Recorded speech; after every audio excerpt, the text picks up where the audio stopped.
ఈయనేమో ప్రతిదీ ఈరోజు ఒక మాట మాట్లాడాలన్నా జగన్మోహన్ రెడ్డి గారు ఆచితూచి మాట్లాడతారు. ఎందుకంటే నెక్స్ట్ 5 years తర్వాత ఎవరన్నా అడిగినా కూడా దానికి నేను సమాధానం ఇవ్వాల్సి ఉంటుంది అనే ఉద్దేశంతో జాగ్రత్తగా మాట్లాడతాను. పబ్లిక్ దీనికి సంబంధించిన వీఆర్ ఆన్సరబుల్ టు 5 crores వీటికి సంబంధించి కాబట్టి ఒక పార్టీ అధినేతగా నేను ఎట్లా మూవ్ కావాలనే దాంట్లో చాలా ఆచితూచి వ్యవహరిస్తారు. మిగిలిన వాటిలో కూడా ఒక కమిట్మెంట్ ఏదైనా ఇస్తే దాన్ని ఇది కాకూడదు ఆచితూచి మాట్లాడాలనేది ఈయనకుంటుంది. అది వాస్తవం సార్. ఇప్పుడు తీసుకుంటే ఒకే పార్టీలోనే మీరు తీసుకుంటే ఇప్పుడు ఒక నియోజకవర్గంలో కంటిన్యూ కావాలి, మధ్యలో అయితే ఇబ్బంది వస్తుంది, దాని వేరే మీనింగ్ వస్తుంది. ఆ రోజు ఆయన ఉన్న పరిస్థితి తను డిఫరెంట్ ఫేజెస్ దాటుకుంటూ వచ్చినందువల్ల ప్రతిదీ హిస్టరీలో కలిసిపోతే ఫైనల్ వచ్చేసరికి ఒక ఎవాల్వ్డ్ రాజశేఖర రెడ్డి గారు, అందులోనూ ఆయన మాటల్లోనే చెప్పాలంటే పాదయాత్ర తర్వాత వచ్చిన రాజశేఖర రెడ్డి గారు డిఫరెంట్ రాజశేఖర రెడ్డి గారు వచ్చారు. ఈ బాధ్యత మొత్తం తండ్రి హఠాత్తుగా చనిపోవడంతో జగన్మోహన్ రెడ్డి గారి మీద సడన్గా పడింది. ఈయన తన తండ్రి డిఫరెంట్ ఫేజెస్ చూశారు. చూసిన తర్వాత ఒక మాటను మళ్ళీ వెనక్కి తీసుకోవడానికి ఎట్లా అవుతుంది, ఒక మాట కమిట్ అయ్యాక వచ్చే తర్వాత వచ్చే ఇబ్బందులు ఇవన్నీ చూశారు. కాబట్టి ప్రతి స్టెప్ దగ్గర ఆ రోజు పార్టీ పెట్టిన రోజు నుంచి ఈ రోజు వరకు కూడా అతి తక్కువ మాత్రమే ఆయన ఎక్స్ప్లెనేషన్ ఇవ్వాల్సిన పరిస్థితులు వచ్చింటాయి, మీకు తెలుస్తుంది. ఇవన్నీ ఈ తక్కువ టైంలో సాధించడానికి కారణం ఈయనకున్న పట్టుదల లేక ఏకాగ్రత కారణం కావచ్చు. దాంతో వచ్చే షూడ్నెస్ ఒకటి ఈయనకుంది. అది ఓ లీడర్ కావాల్సింది. ఈరోజు పార్టీని బతికిస్తుంది. స్టేట్ కూడా హోప్ అయింది దాని నుంచి. 2019 నుంచి ఇప్పుడు పరిస్థితి మెరుగుపడిందని మీరు చెప్పారు సార్. సో మీరు కాన్ఫిడెంట్ గా ఉందో కాదు సార్, ఇక్కడ క్యాడర్ కూడా కాన్ఫిడెంట్ గా ఉంటుంది. ఇప్పుడు దాకా మీ కోటరీలో ఉన్నారు వేమిరెడ్డి గారు, చాలా క్లోజ్ కోటరీకి ఉన్నారు కదా సార్. ఎందుకు వెళ్ళిపోయారు సార్? మానుకుంటా మాగుంటా ఎందుకు సంతృప్తిలో పడ్డారు? కృష్ణదేవరాయలు ఎందుకు జంప్ అయిపోయారు సార్? ఇక్కడ పాత స్థాయికి సీటు ఉందా లేదా చెప్పక ముందు అతను విచారణ ఎత్తేసాడు. ఇవన్నీ కాన్ఫిడెన్స్ లేక బాలశౌరి గారు కూడా దూరం అయిపోయారు. బాలశౌరి అంటే క్లోజ్ కోటరీలో ఉన్నవాడు జగన్మోహన్ రెడ్డికి ఆత్మ నేనే అంటే బయటకు చెప్పుకున్నారు బాలశౌరి. వాళ్ళు ఎమ్మెల్యేలు వెళ్ళడం పర్లేదు సార్, ఎంపీ అనే ఒక వ్యక్తి సిట్టింగ్ ఎంపీలు వెళ్ళిపోతే అది మొత్తం ఆ కాన్స్టిట్యూన్సీలో ఉన్న 10-12 మిగతా అసెంబ్లీ నియోజకవర్గాల మీద కూడా ఇంపాక్ట్ చూపించే ప్రమాదం ఉంది. ఇలా 4 ఎంపీలు దాదాపు 4 సిట్టింగ్ ఎంపీస్ హ్యావ్ జస్ట్ మీరనేది అంత ఎనీ పొలిటికల్ పార్టీ అది నాది కావచ్చు ఇంకోటి కావచ్చు స్టాటిక్గా ఉంటుంది అని అనుకుంటే అది ఒక ప్రమేయం అవుతుంది. ఉండాలని కోరుకోవడం కూడా కరెక్ట్ కాదు. ఒకటి ఫస్ట్ పాయింట్. బట్ ఇది పెద్ద జోల్ట్ కాదా సార్? ఏం కాదు, వాళ్ళకు జోల్ట్ అవుతుంది. ఎవరైతే దీన్ని ఇదయ్యారో జోల్ట్ వాళ్ళకు జోల్ట్ అవుతుంది. పార్టీ అనేది స్థిరంగా ఉంది. పార్టీ ఈ ఓటు ఈరోజు ఉండే ఇప్పుడున్న పరిస్థితిలో ఈ పార్టీకి చూసేది ప్రతి ఒక్కరు జగన్మోహన్ రెడ్డి గారిని చూస్తున్నారు, ఆయన విధానాలు చూస్తున్నారు. వైఎస్ఆర్సీపీ అంటే నన్నదర్ దాన్ జగన్మోహన్ రెడ్డి గారు చూస్తున్నారు.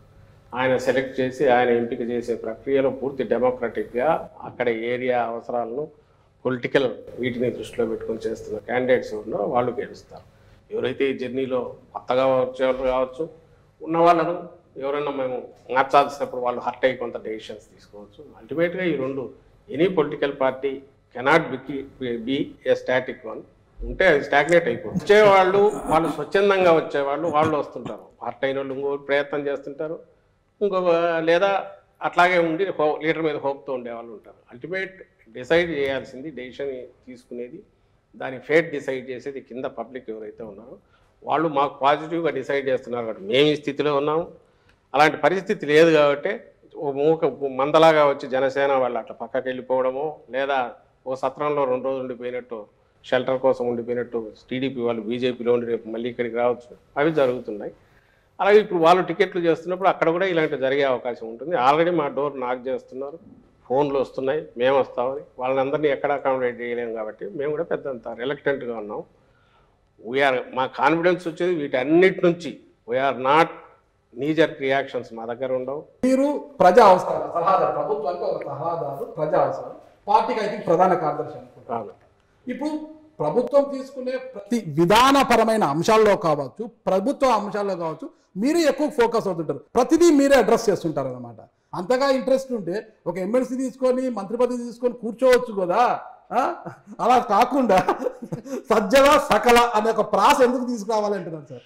ఈ సకల అనేది వాళ్ళు వేసిన ముద్ర ఫస్ట్. రెండోది నేను చెప్తాను, వైఎస్ఆర్ కాంగ్రెస్ పార్టీ ఇంకో పార్టీ అది రూలింగ్లో ఉన్నప్పుడు, ప్రభుత్వంలో అదే ఉన్నప్పుడు ఆ పార్టీ విధానాలే ప్రభుత్వ విధానాలు అవుతాయా లేక తెలుగుదేశం విధానాలు ప్రభుత్వ విధానాలు అవుతాయా? వైఎస్ఆర్ కాంగ్రెస్ పార్టీ విధానాలే ప్రభుత్వ విధానాలు అవుతాయి, అంతే కదా. ఓ పార్టీ నాయకుడుగా సీనియర్ నాయకులుగా ఉన్న వాళ్ళము, ఫస్ట్ నుంచి ఉన్న వాళ్ళు, విధానాల గురించి తెలిసిన వాళ్ళు వాటిని ఎక్స్ప్లెయిన్ చేసినప్పుడు దే ఆర్ అథారిటేటివ్. అది మేము కావచ్చు, ఒకవేళ ఈరోజు బొత్స సత్యనారాయణ గారు మినిస్టర్ కాకపోయినా ఆయన మాట్లాడినా లేదా ధర్మాన ప్రసాదరావు గారు మినిస్టర్ కాకపోయినా ఆయన మాట్లాడినా, పెద్దిరెడ్డి గారు మినిస్టర్ కాకపోయినా ఆయన మాట్లాడినా ఎందుకు వస్తుందంటే వాళ్ళ లెవెల్ ఆఫ్ మెచ్యూరిటీ లేదా పార్టీతో ఉన్న అసోసియేషను, పార్టీ విధానాల పట్ల స్పష్టత, ఎక్స్ప్రెస్ చేయగలిగిన వీటిని బట్టి వస్తే అవి దే గెట్ ఇంపార్టెన్స్. అవి ప్రభుత్వ పాలసీలు మావి కాక వేరే పాలసీలు, టీడీపీ పాలసీలు. ప్రోటోకాల్ ప్రకారం ఐఎమ్ నోబడి. ప్రోటోకాల్ ప్రకారం ఎక్కడన్నా అఫీషియల్ ఫంక్షన్స్లో నేను ఎక్కడ ఉండను. నేను ఉండాలని ప్రయత్నం కూడా చేయను. నేను పార్టీ ప్రోగ్రాంలో ఉంటాను. పార్టీ విధానాలు, ప్రభుత్వ విధానాలు అయిన చోట మాట్లాడతాను. ఫస్ట్ మీరు గమనించాల్సింది ఏంటంటే 10 yearsలో ఒక పార్టీని స్ట్రాంగెస్ట్ పార్టీగా నిలబెట్టి ప్రభుత్వం సీట్ల పరంగా ప్రజలు ఇచ్చిన బ్లెస్సింగ్ ఏదైతే 151, అది మామూలు బర్డన్, బరువు కాదు.